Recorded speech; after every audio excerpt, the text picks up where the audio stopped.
I'm having a presentation about campaigning and a lot of space for Q&As after this, because you never really know who's the crowd and if someone has particular specific questions on types of campaigning or local or national campaigning.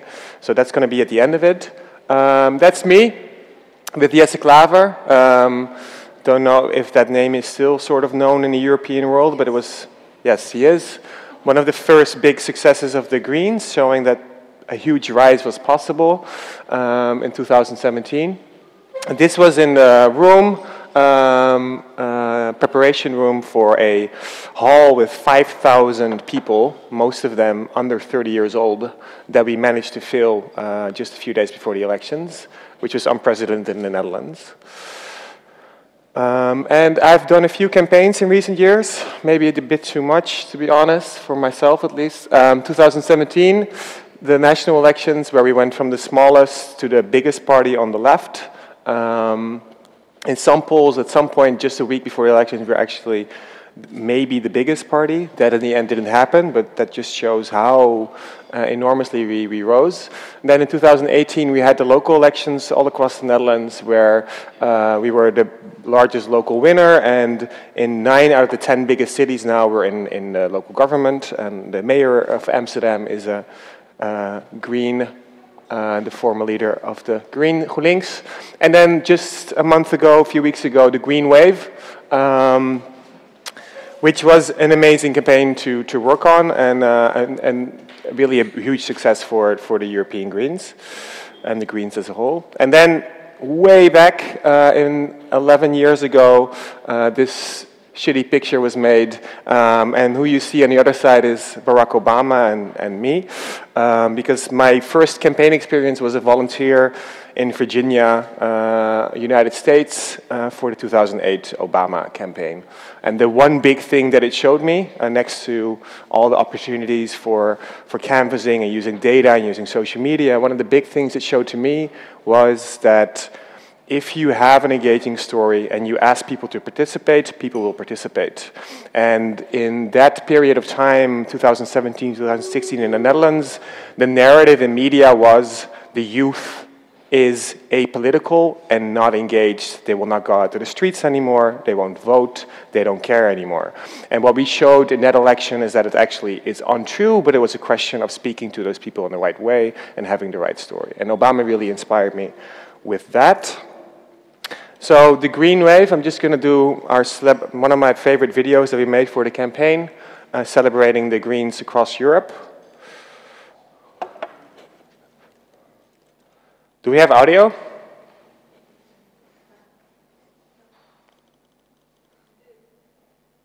We did have audio? Okay. Ah, that's a shame. They're all saying really good things. So it's showing the Dutch Greens, the English Greens, the French Greens, the German Greens, and they're speaking about feminism, about hope, about climate change, equality, about the politics of hope, not hate, and empathy instead of division. You see the heart. I had a lot of fun because I spent an entire weekend reading and listening to speeches by politicians across Europe with Google Translate as my friend. Okay. There's more videos coming, JC, so. Ah, there's someone running here.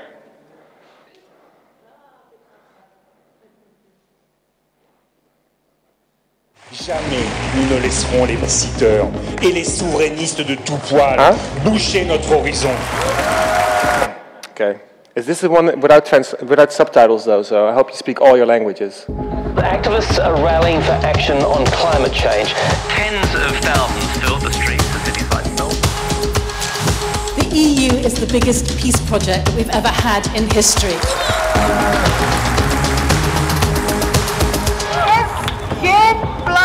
There's no planet B. We need to step our ambitions now.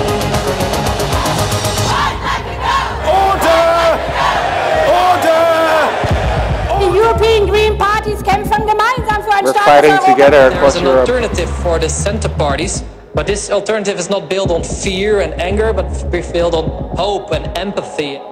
Die Wahlen zum Europäischen Parlament sind eine der European elections are one of the most important Wir haben elections noch ever. Zeit bis 2030 in der Frage des Klimaschutzes. Und es gibt nicht mehr so viele große Wahlen bis dorthin.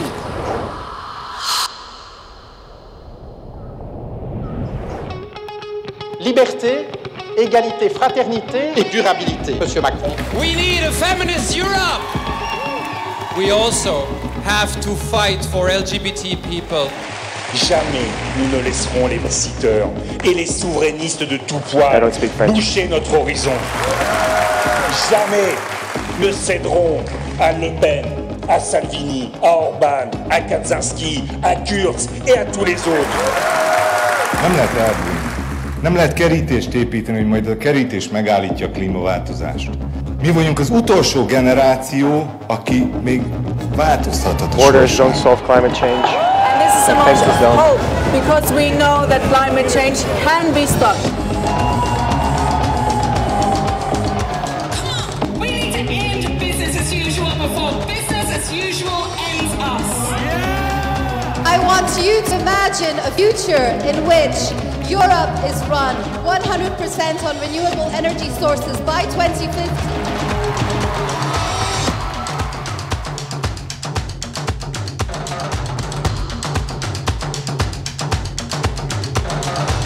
Let us get on with it, young and old, for the sake of future generations, for the one planet we have.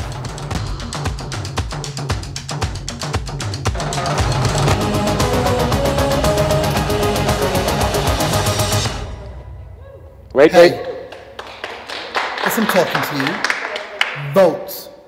Vote if you're young, vote if you're old. I don't care where you are, north, south, east, or west. Just do this one thing. Vote. That's the second time Majid is on stage. So yeah, it was a great election. That's the vibe.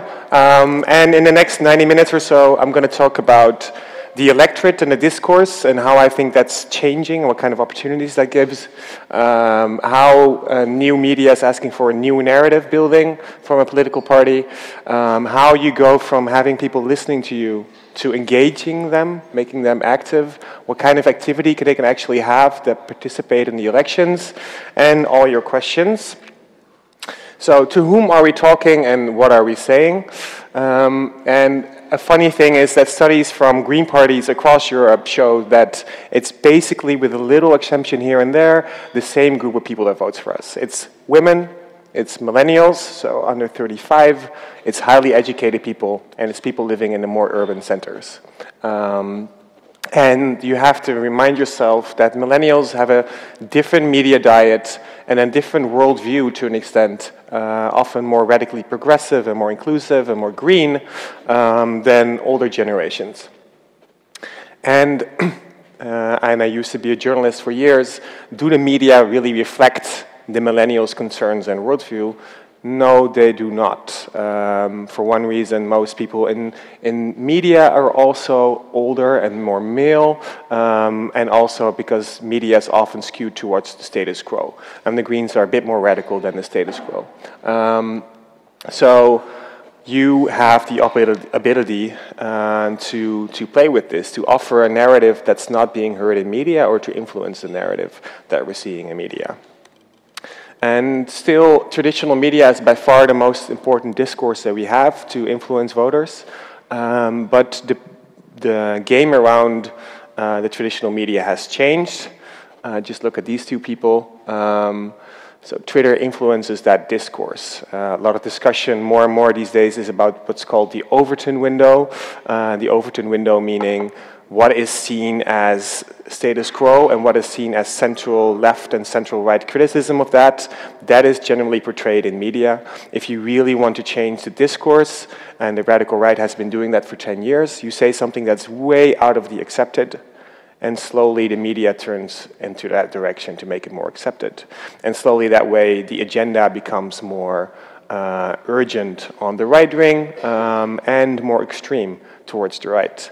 And what you see now, and the Greens have an important role in this, and you see it in the United States with Bernie Sanders and Alexandria Ocasio-Cortez, they're playing a game on the left side of that. So they're saying radical things, such as here in Oslo, maybe the car should make a bit more space for bikes, and that already can be divisive and extreme to some people.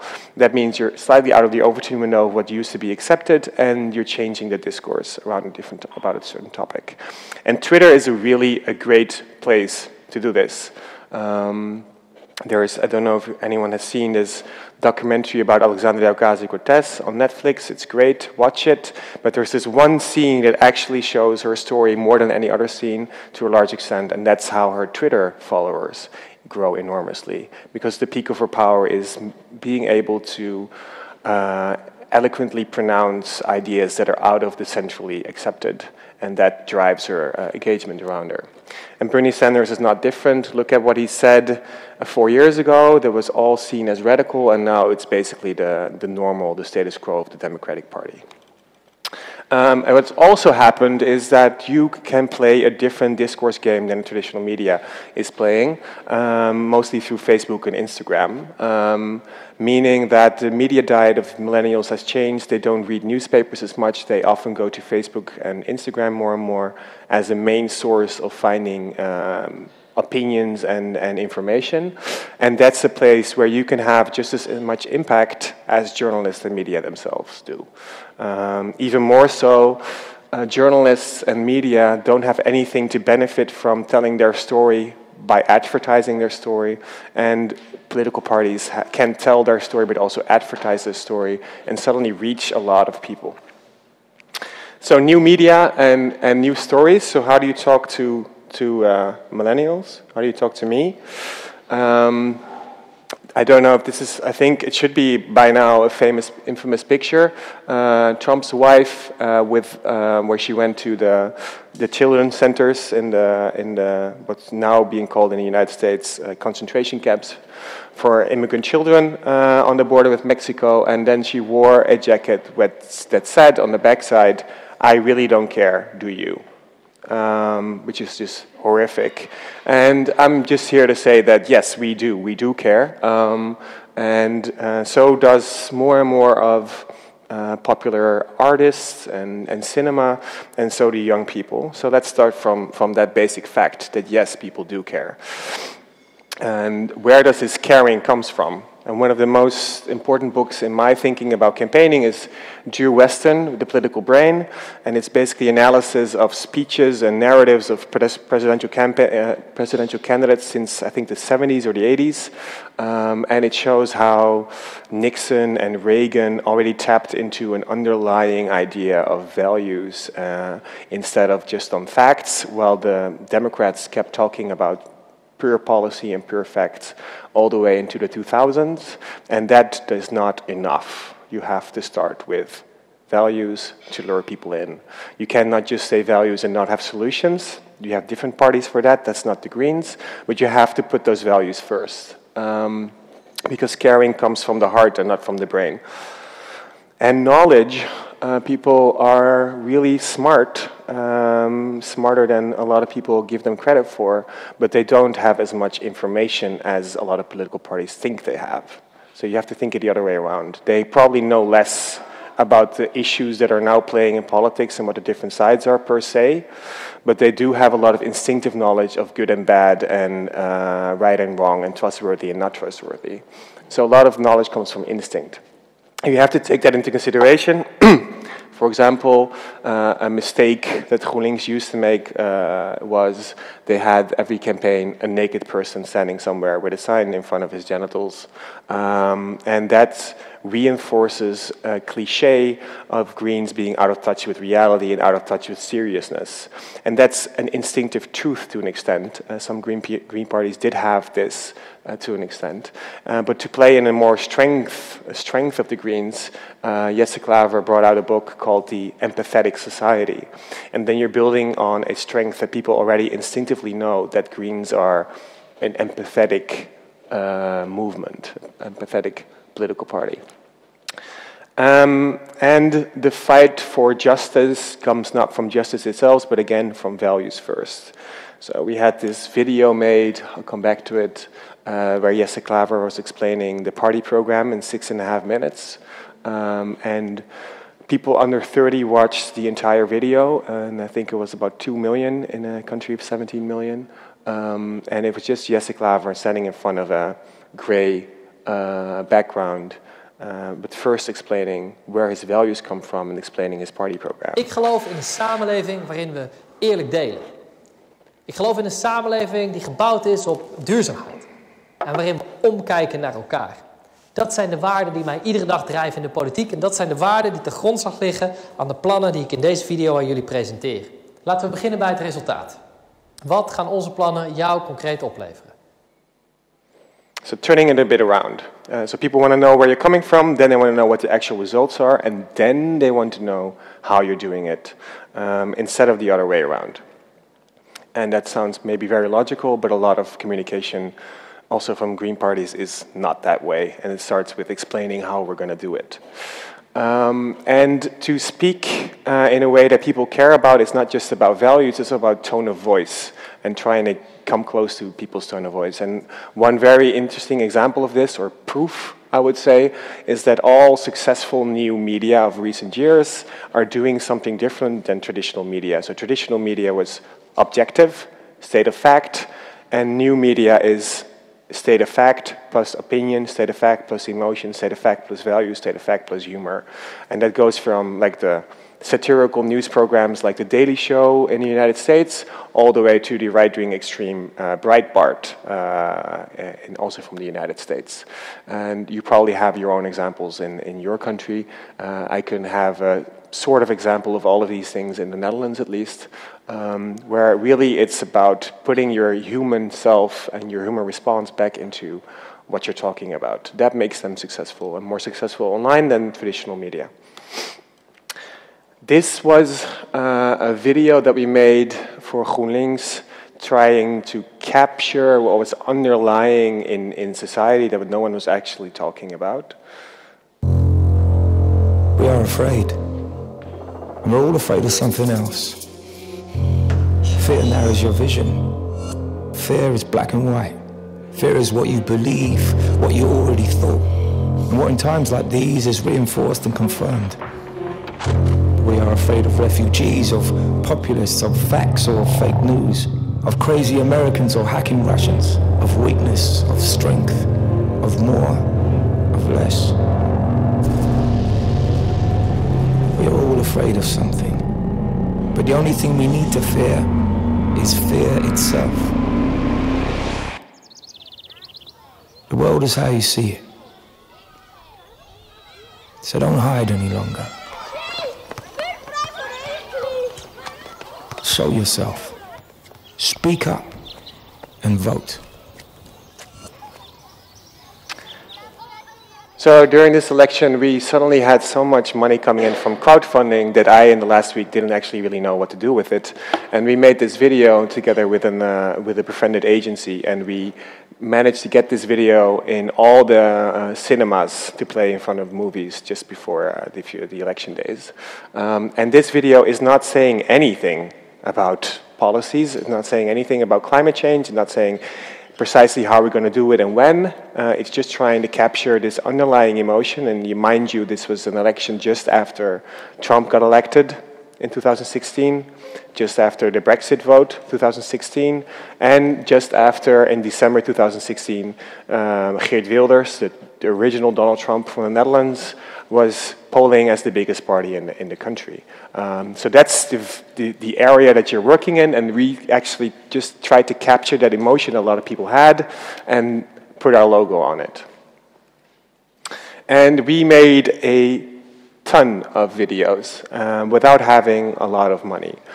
We just had one video maker and a part-time designer, and I wrote scripts and ideas, and in the end we made 104 videos, of which about 80 were just snippets of what Jesse said or someone else said somewhere on television, and then about 24 high-quality productions, all over the place, but always trying to be close to where the national discussion is, where the national emotion is. So for example, in January 2017, this fear started to focus itself on polarization, in the sense we're not even talking to each other anymore. The radical right and the left, there's no communication anymore. So we tried to capture that, and we had Jesse Klaver sit down with two radical right voters in their cantina and have a 12-minute talk with each other and just see to what extent can we bridge our differences, and to what extent can we not, and where do our differences come from. And that really, really, really worked. And a lot of people watched this 12-minute short discussion, this long discussion. Or in January, actually this video came a bit earlier, we made a video about, it was December, and in December what the radical right always does, but now suddenly the center right also did it. They try to politicize cultural things symbolically, like Christmas. Christmas is being stolen away from us, Easter is being stolen away from us, all this complete nonsense. And we just made a video trying to capture that. We call it The Secret of Political Magicians. And it's just a minute and a half, and he just shows how they are trying to misguide you with all this outrage about specific emotions on symbolic issues that are actually not really happening. There's no one stealing Christmas away from you. And how that's just a magic trick to make you look at your left hand, while from the right hand they're stealing your watch away, your mortgage away, your all that stuff. Or December 2016, close to after when Trump was elected, capturing this emotion like, how is it ever possible that Trump got elected, and saying, join us in our fight for change. And what's fascinating about that video is that, and I told this before, everyone used to think no one really wanted to participate in politics, and we believed otherwise, but we also didn't believe, I didn't believe, that it would be anything close to the United States, where it's part of culture and political culture to be really strong about what you say and participate. So we are not promising the moon to our volunteers. We didn't say to people, if you participate, we're going to change the universe. What we try to say is, together, small deeds can create big change. So trying to bring it a bit closer to what the Dutch culture is, and to what actually people would believe in, instead of just copying the United States. But one of our most successful videos was explaining our plans, starting with values, and also a video where Jesse is just explaining that I don't care who you vote for, but vote out of hope and not out of fear. So that's an election where hope was really important versus fear, and to an extent this was important in the European elections, but not as strong as people expected it to be. And this is a video we made for the European Greens in 3 days with a designer and a video maker, and making pictures. All these pictures are people either working at us or living close to us, or our bartender from the bar that we always go to after work. And we made this narrative. All of us strive for a better life, a brighter future. But some try to divide us by spreading lies and building walls, by inciting hate and fear. But when we do not allow them to divide us by whether we are white enough, rich enough, if we're man enough or straight enough,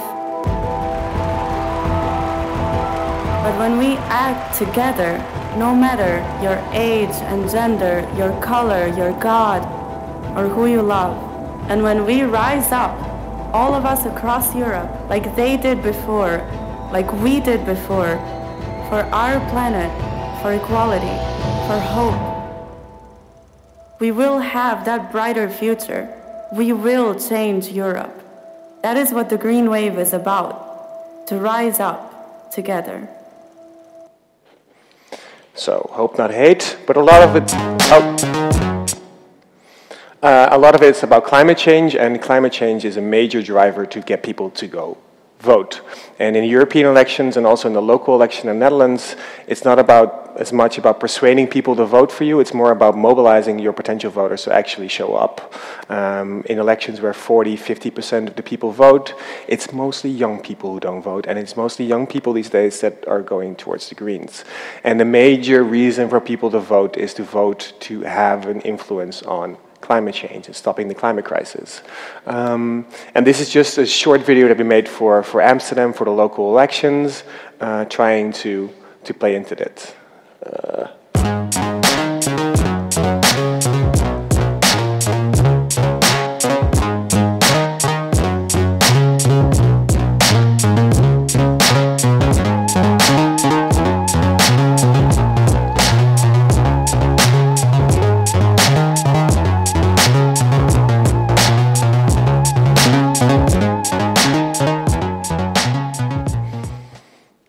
And in the European elections, similarly.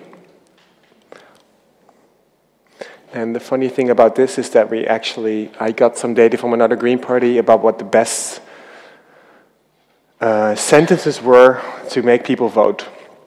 And this sentence that we're saying here proved to be the best in that country from quite extensive research just before the elections. We are marching for a future without climate crisis. Because we can't vote, but you can. Super simple, but it's capturing this really strong emotion and idea, and something that makes people vote. And to an extent similar to the Swedish Now campaign. And besides that, very important is to be authentic, and you can't just find an authentic politician. What you can do is try to find a way for your politician to remain authentic in whatever area he or she is. It's really hard to make a persona that's cool on Instagram and interesting to follow on Facebook, and every time you see his or her face, you want to listen to him or her, but you don't do it by trying to add cool elements you see from other politicians to that politician, or you have to do it the other way around and think, what can we do with this politician that people could relate to or find interesting, or that's the only way you can. We cannot all be Alexandria Ocasio-Cortez, who is here dancing as if she is a superstar. And what we try to do is have fun. So this is Geert Wilders, and Geert Wilders didn't want to go to any of the political debates, but he did buy in advertisements during the commercials, which is just undemocratic. Geert Wilders is, like I said, like our original Donald Trump. So we just put our own little advertisement out just after his, making fun of him. Vote GroenLinks.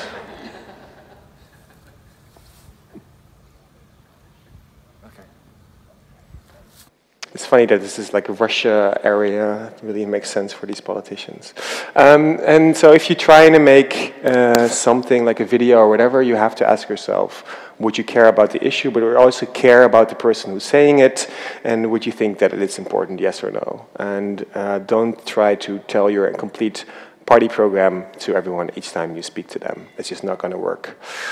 And you have to be honest to yourself about this. And especially in discussions within a campaign organization, it's always, politicians often go to the more safer, I want to say everything, but that is a discussion you need to have, because that's not what people want to hear. They don't want to hear everything when they speak to them.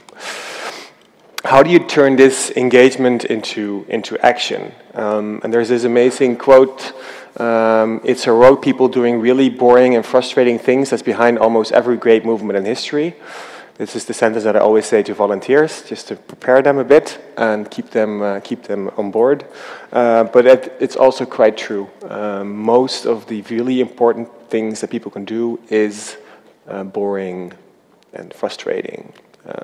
And doesn't give you a lot of honor per se. And how do you get people to do boring things? Well, not just from A to Z, you have to have steps in plan. So they call this the engagement ladder. It's a really important way of thinking about how you communicate with people. There's a huge chunk of people that are not interested in what you're saying. Then you're trying to get people to be interested in what you're saying. It's going to be a smaller group. And maybe a portion of this group actually interacts with your content and starts a message to respond to your content, or starts to go to events where your political person is speaking. Okay, that's the next step. They are interacting with you. They are being engaged. So how can you use that engagement to ask them to do even more? That's a final step that is really common right now in the United States and not as common yet in the European sphere. But it should work, and it does work similarly. I can see some people from Groen here. J'appelle le djihad. Mais attention, pas n'importe lequel de djihad. Er hangen geen touwtjes meer uit de brievenbussen. We vertrouwen elkaar niet meer. Ils ont des pistolets, ils peuvent nous tirer dessus parce qu'ils sont très très méchants.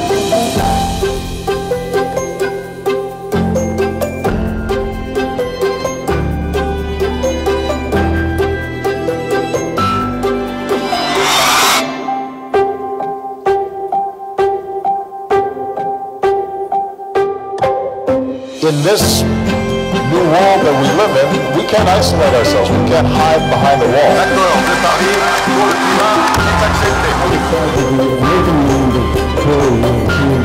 Everybody say we love you. En daarom heb ik maar één vraag aan jullie. Zijn jullie daar klaar voor?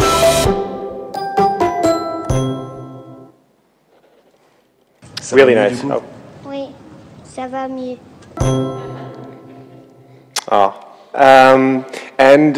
There are some very specific lessons, and they're mostly from the Bernie campaign. Some people that worked for Obama previously and then worked for the Bernie campaign on how to communicate when you're really trying to go from engagement into more. And it has about 5 important elements, I would say. And the first one is the campaign story. So a campaign story is the story of your movement, your vision, the enemy, the problem that you're trying to solve, the individual who's participating, and their concrete action that they can take, and why they should take that action now. And so one lesson you already need to have here is that you're talking to a more engaged, more activistic group than your audience of people that might vote for you. So you can also be a bit stronger in your message. They are more engaged. They have more frustration with certain political parties. They have more emotion towards your political leaders. So it's a bit stronger in communication. And this, I knew when I was informed about this beforehand, but I had trouble finding the exact campaign story just before I started the 2017 elections. Then after the elections, I looked back at all the emails I wrote to our supporters, and actually have found that we generally did do this story in every email, but just in a few different versions of it. So I'm just going to give you our version, and it sounds a bit weird because these are actual sentences that I copied and came out of emails a lot, pasted after each other instead of a whole paragraph that I wrote. So your small deed can change a lot, and there's the problem, the cynicism of scapegoat politics, sowing fear and division, the growing inequality, and the lack of tackling climate change. Wilders and Rutte are 2 enemies. Against that, or on opposite of that, is the optimism that it's possible, an equal and empathetic society. Across that, or opposition to that, is us, all the people who roll up their sleeves, start the conversation, or do a small financial contribution. All those people that won't vote out of fear, but out of hope. It's possible, and if it's possible, if we do it now. That's basically the narrative, and that really helped people to participate because we had huge engagement, and tens of thousands of volunteers and hundreds of thousands of crowdfunding. And one thing that's hard to do if you want to do this is having the right theory of change. So people are not dumb. So if you ask them to do something and you're promising them the heaven, they're not going to participate because they don't believe that you can deliver the heaven with the effort that they're putting into it. So you have to find a sweet spot between what you're asking and what people would believe that you're actually delivering. And a good example of this is long-term campaign could be to stop the usage of all fossil fuels, but you can't promise that by clicking here. people won't participate, or by donating, or by volunteering. But a very good example where the sweet spot and the ask matched was an example out of Amsterdam, where people wanted to close just the Amsterdam coal plant, and people started to crowdfund to stop the coal plant, and some businesses started to put in money. That's suddenly something that sounds tangible and possible. But there's this one joker card that you can always play that sort of circles around it, and that's Obama's card, and he just says, hope, action, change.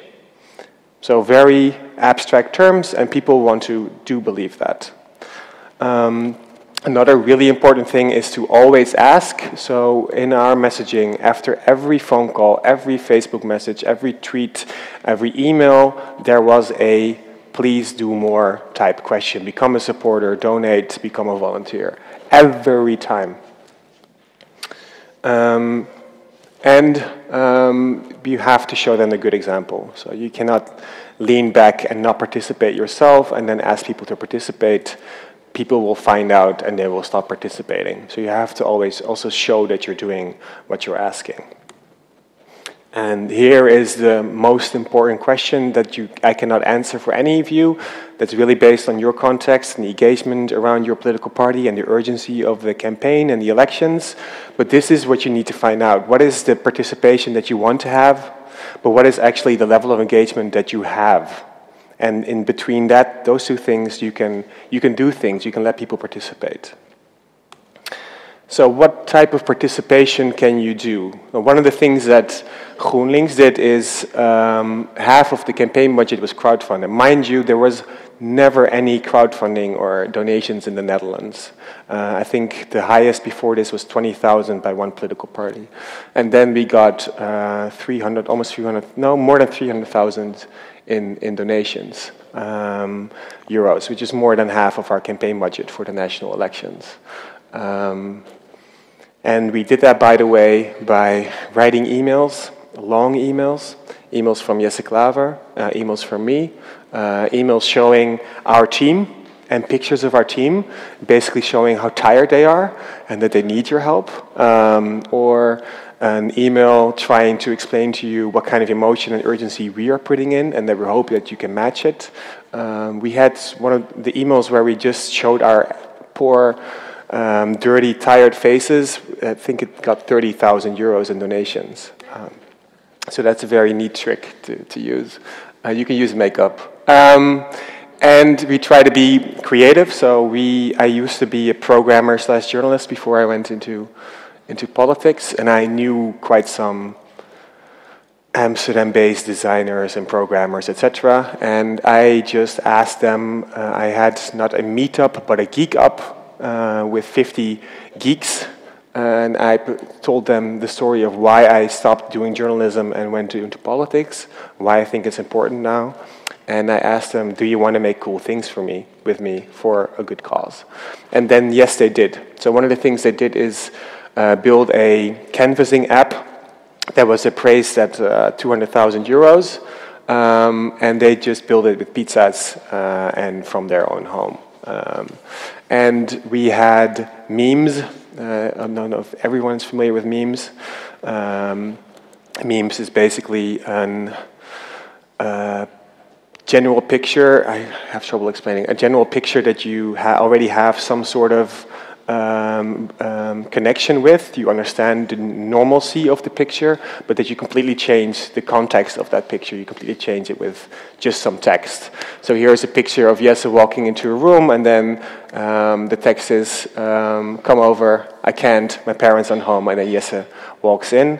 Most memes, for some reason, with Jesse Klaver were about having sex with him or having his babies.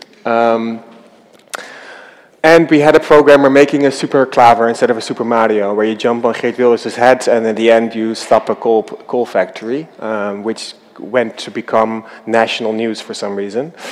So it's great to have geeks. If you have them, treasure them and let them make cool stuff for you. First elections, the local elections, we had a lot more. 10,000 volunteers knocking 100,000 doors. And this is super, super important. I'm just going to go here first. Door knocking has an immense effect. Because of our app, we could actually track where we were doing door knocking and when we had a conversation and when did we not have a conversation. And because of open data in the Netherlands, we could see in every little postal code, well, actually every small neighborhood, what people voted for. So we could track what type of influence it had if we canvass near that place or if we did not canvass. And the result is about a 2-3 percent point change in how many people voted for us. So that's 3% more people in total voting for you, going from 7 to 10%, going from 3 to 6% as a political party, just by canvassing. It has an enormous effect, and I know the Norwegian Greens are really investing in it. It's the smartest move you can do with volunteers. It's the most effective thing that you can do as a campaigner. And then one thing that we did was I looked at the data of social media, and it just struck me that, yeah, Facebook is the biggest, and there's 7.5 million people using it daily in the Netherlands. But WhatsApp is even bigger, and 7.8 million people are using that daily. Is there a way to weaponize WhatsApp? Is there a way to do something with it? And we started Apptivism, which is actually quite simple, because with your phone on WhatsApp, if you want to organize a birthday party or a picnic and you want to invite 100 people, but you don't want them to communicate with each other to make it messy, WhatsApp has a service for you called broadcast lists. You can just start it on your phone right now. And we thought, what if we connect broadcast lists as a way to just have digital volunteers and send them the same message without people being able to spam each other. And we had that with 5,000, and now it's way over 10,000 people being our activists. And we just sent them little selfie videos from Jesse Klaver just before a debate, or the first opportunity to to subscribe for an event, or the first breaking news before we actually shared it anywhere else. So people really felt connected. And then we asked people to do things. We didn't ask them to volunteer, we didn't ask them to donate, we just asked them to make us go viral. And we did. So during every televisionized debate, our hashtag was by far the most trending. Why? Because 4,000 people shared the same hashtag. And in a country of 17 million, 4,000 people doing the same thing at the same time, all the algorithms of social media think, whoa, there's something amazing happening here, I have to show it to everyone. Same for Facebook. When we had a video, we asked the activists to share the video, and then you had 2,000 shares, and the Facebook algorithm thinks, this is viral, we have to show it to everyone. And then we had some other geeky things, cool things. One of them, the coolest thing is the floating line.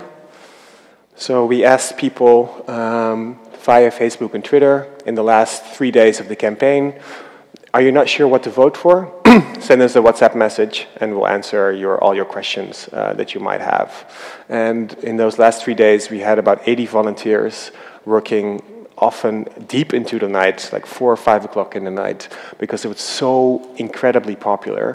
Having a phone conversation about what to vote for apparently for many people is one step too far, but just sending text messages is apparently one step too little, because we couldn't handle how many people participated in this. There was tens of thousands doing this.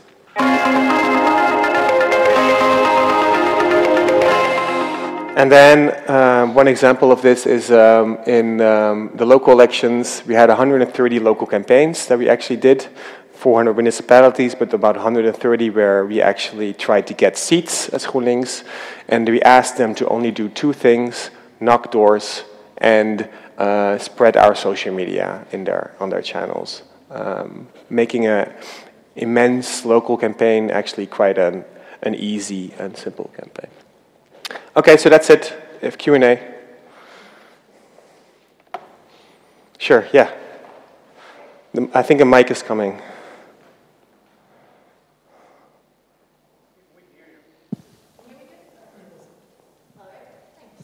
Thanks very much for this really great presentation. A few questions, so I'll just say them in a list and you can reply as you... No more than 7 questions per person. Right. One, I was wondering for the European campaign, what sort of controversial statements were used to influence Twitter? You're saying that's a way to direct the discourse. What are some strategies that you use to get out of your own echo chamber, since that's the formula for a lot of the social media platforms? So how did you expand your reach? And I was wondering if you can say a bit more about how you managed to recruit and manage all these volunteers. What kind of staff were needed for that? What challenges you faced, how you overcame them? Thanks. All right. Controversial statements? No. I mean, it's different in the national context from a European context. There are so many different member parties that are reliant on you. And if you say something controversial, it might be way out of okayness for some country. But we did have, to a large extent, this happening. And that probably was also a big part of our success. But we didn't do it. It was Greta Thunberg doing it. She was saying all these strong points and changing the media agenda and in a sort of radical, unacceptable way, saying the things that we need to do are way more than we are talking about right now. And the comforting words we're hearing from our status quo politicians are lies and unacceptable. And that is changing the Overton window, and she did it for us. And I think that was a huge part of our success. Then the second one was on the echo chamber. The echo chamber is there, and it's also not there, in the sense that it's often exaggerated how in media, how little some people would get out of their filter bubble, etc., etc. If you're talking about filter bubble, or do you mean something else with echo chamber? Yeah. So there's 2 things there. One thing that we try to do, I had this rule for the national elections, 10% of our time and money goes to trying to communicate with radical right voters, Geert Wilders voters. And that felt like an internal value thing to do that. And we did go viral among them once, which was when we made a video mocking the other right-wing party, and they really loved it. But it's really hard to bridge that gap, because you have to also be humble about your role. There is a gazillion of media that you get in every day, and we can, as GroenLinks, we can jump into that every so often. And we have a limited budget, so we can try to jump in every so often, but all the other things that they're hearing, which is generally more traditional media, we cannot completely negate that with a different story. And the filter bubble, in my understanding, in my belief, is more a traditional media thing than it is a social media thing per se. Then the other thing is, social media is, to a large extent, stopping the filter bubble, because you have on the one hand, you have media and opinion makers telling very interesting stories that you would want to read, but they have no money, there's no incentive for them to spend money to actually share that story among people. And on the other hand, you have media, Mars, Coca-Cola, and they have an incentive to spend money, but they don't have an interesting story. And what social media does is it makes interesting stories more important but it also makes money more important.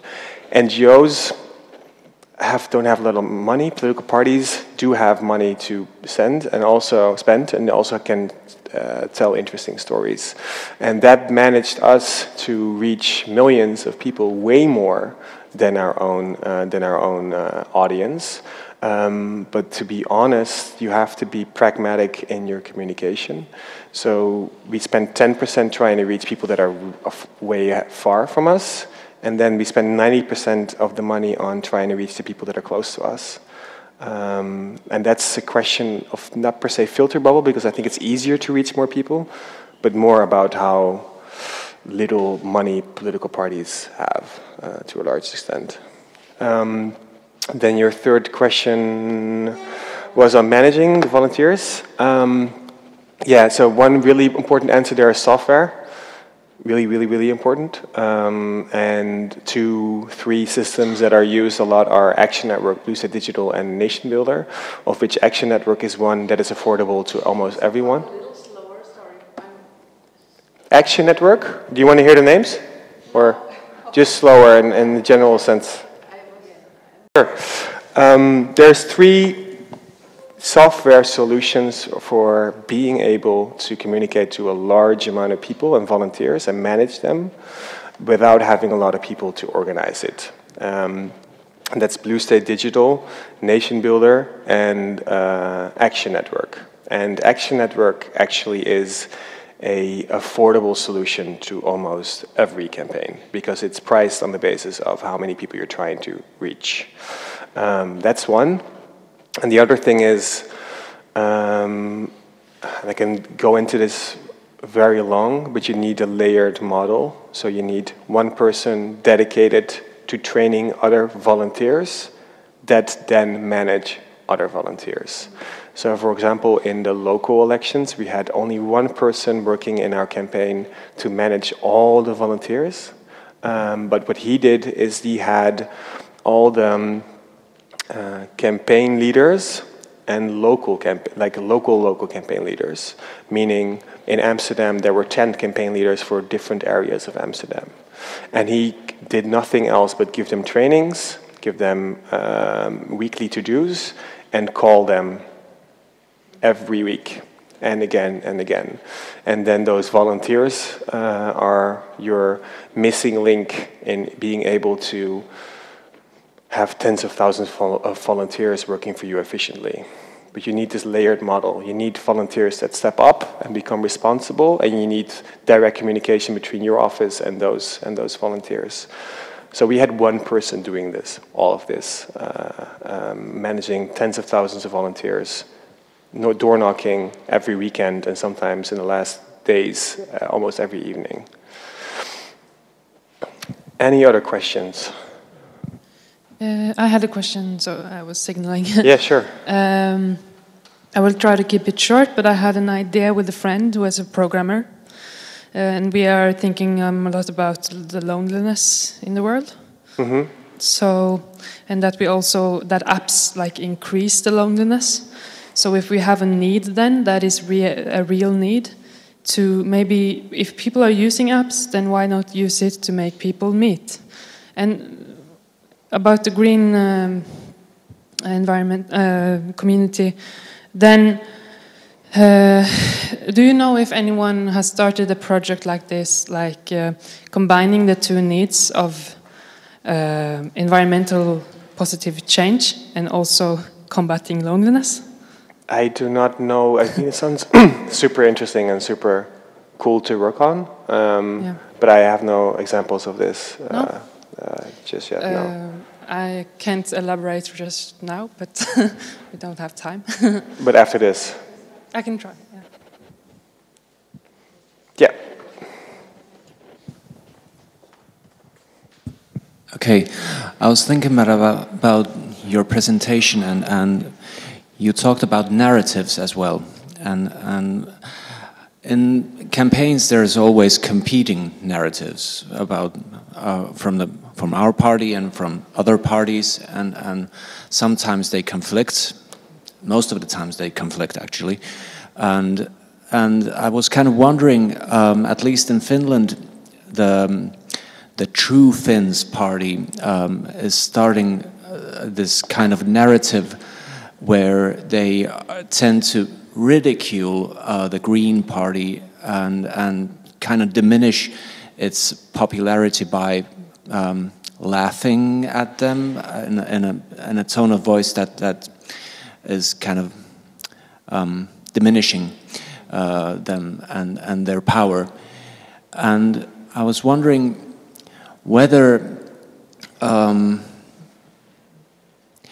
how to answer that kind of conflict, and in what kind of in what way should we defend ourselves and still in a way that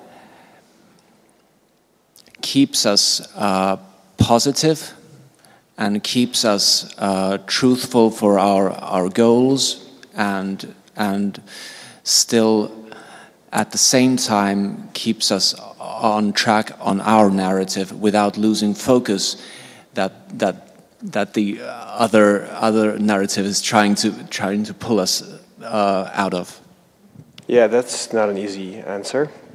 And a lot of political parties have tried and are using different techniques, I think, because more and more Green parties are in that situation of getting criticized. And I think it's first really relative. So what kind of criticism or negativity are you getting, and what kind of tone is it? How far-fetched or how honest is it? How are they yelling it? Are they screaming it? Are they being mean about it? Or how does it work? And try to really see that for what it is, and then find the right tone in responding to it. I am one of the people that don't believe in not responding, but there's a lot of people that would say that you should not respond. And maybe I'm wrong there. I believe even criticism can help you. And I think, for example, here in Norway, that shows. I mean, the two topics of the tolling and biking, where you are in the middle of what people want to hear and defend, and a lot of people are now criticizing and hating and fighting against. By being the defending party and being strong about it, you actually win seats and you actually win media attention. And a lot of right-wing parties have a different tactic generally to when they are being attacked. They embrace the attack and attack back, and left parties generally do not do it. I would say you can do it, but you have to be aware that your voters don't like vehemental, evil, nasty politics. But they do see that they don't like the party that does that. They just don't want you to be exactly the same. And you can defend yourself and be rough about what type of politics they're doing when it really is high tone of voice. And I think you can be laughing them away or mocking them or humorizing them when their tone of voice is not as strong. But again, I have a slightly different opinion than many more experienced Greens have on this topic. So it's not easy. There's no one solution, I would say. There's a question here. Yeah.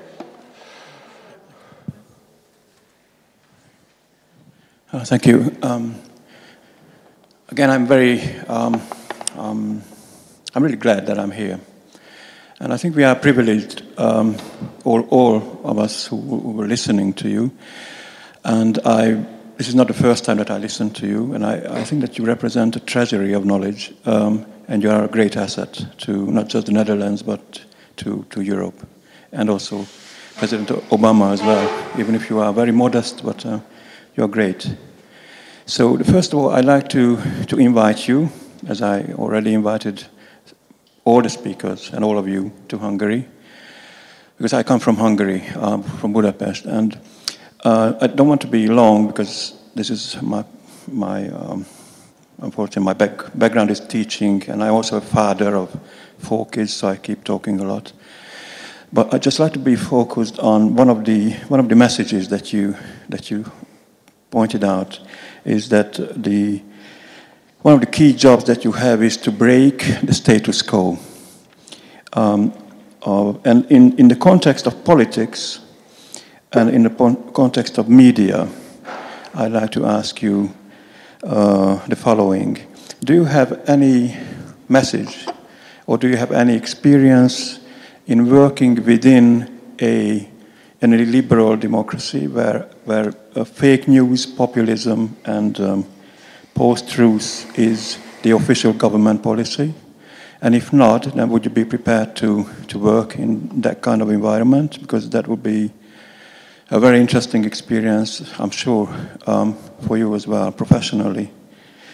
But do you have any first ideas? How do you actually break this vicious circle of lies for the public in a country or in a society where lies come every 20 minutes on the TV, on the radio, on media, just like George Orwell, 1984. That is already happening in most of the Central Eastern European countries, especially in Poland and in Hungary. The second question is about the media. You emphasize that the status quo, I mean, media has the power and media has a lot of money and a lot of connections to the big companies, the big politicians, etc. And you said that it takes time, but it does work, that you can actually convince them step by step that the Greens and the green messages are true and they work and they are for the better living of everybody. And you said that the target groups, among the target groups you have the women, the ladies, which is good news, and also the millennials. I would be very interested if you could elaborate on how do you approach ladies from the professional point of view, of course, and also the millennials. And also, what do you do with gentlemen? And the gentlemen, boys, because they also should be converted just like the ladies. Thanks. Thank you so much for your grand words. I would not take the arrogance to think that I would know how to campaign in a liberal democracy, but I mean, if you want to ask my first thoughts, first thought is that as much as a pain social media such as Facebook and Twitter have become and Google and YouTube for democracy, they are an ally, I would say, more than in other countries in illiberal democracies, because you can still reach with your own message anyone you want to reach through social media. But you still normally need money. What is the highest engagement that you can work with? And I think the question is if that should be a political party that does it or it should be something else, grassroots movement. But I think there is a large group of Hungarians aware of in what kind of 1984 democracy they're living. And if you can give them a tool to dismantle the powers of a 1984 democracy, such as no one puts the television on anymore, or such as you have people that see themselves as a soldier for truth. So, for example, you have a politically engaged news platform and anyone who wants to read it is asked to automatically share the messaging on their social media platforms every time, to have a citizens distributed news platform versus a government propaganda news platform. I think those are interesting things that I'm now thinking about, and the question there is if it should be just you or if it's bigger than you and it should be a progressive cause instead of a Green Party cause. But I think that would be something I would start to think about. Yeah. And then, I mean, speaking to women and millennials, I'm a millennial, so I think I know how to speak to millennials to an extent. And I talked to people, and I actually had a group of people that I showed my things to first to see if they actually if it responded and with them. In the last election, the European Greens election, every time I wanted to say something about feminist issues, I went to the people in my team that are more engaged with this, to make sure that it's close to, and anti-racist as well, to go to the people of color that we had in the team and bring my idea of what we should communicate on and how, and have their opinions and thoughts come into that. So I think, to an extent, you have to be an antenna and you have to listen.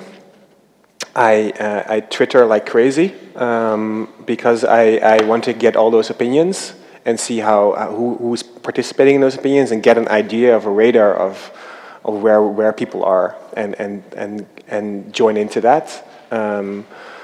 But that's on the millennial aspect, that's easy. When it comes to things that are not me, that are different identity, I also try to get those people on board before I communicate on it. So I don't know. That would be my answer.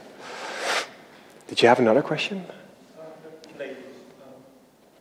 Sorry? How do you communicate to ladies as a special target? Yeah, I mean, yeah. It's not like we made communication specifically for specific groups. I didn't make lady communication as a man. I made sure that when we were talking about feminist issues, I would make sure that the women that are on this cause start to talk with me and have a really big say in what this communication should be. And then the rest is that my role also is a bit arrogant authoritarian, in the sense of I probably know best what my target group should listen to, so I'm going to decide, and maybe I'm wrong, maybe I'm right, the elections will show. But we didn't make specific communications to ladies versus men or anything like this, and also not per se for young versus old or 18-year-olds versus older people. We had the same communication. That's different than.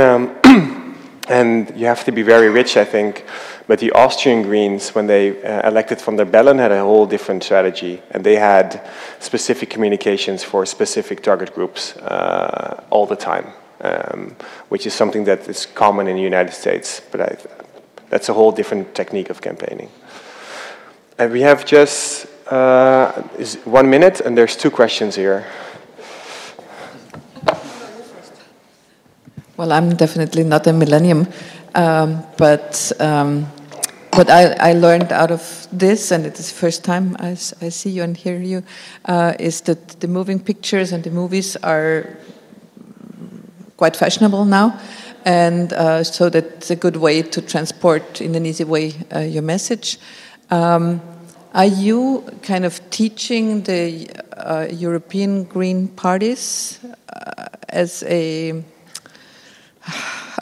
Are you going around and teaching, or are they coming to you? Because I'm from the Austrian Greens, and I see quite a few things we're doing, and others I'm not sure. So that's my question. How are you spreading the expertise you're having? Thank you. So we've tried to do our best and have training days and days of getting together with communications and campaigning people from the different member parties. But there's 2 problems with that. One, you cannot have people more than a day or 2 days. And the other problem is it's hard to get the most important people to come sometimes. And that's a responsibility of the member party more than the European Greens, that we do offer this, we try to offer this, but if you don't come, and I understand that in many cases you can't, then we can't teach. And another element of this is that I have been going a few times to member parties to try and do this, but then 2 or 3 times as long. And I did this yesterday as well with the Norwegian Greens here. So yeah, that. But to be honest, I am now going into holidays first. Thank you so much for your attention.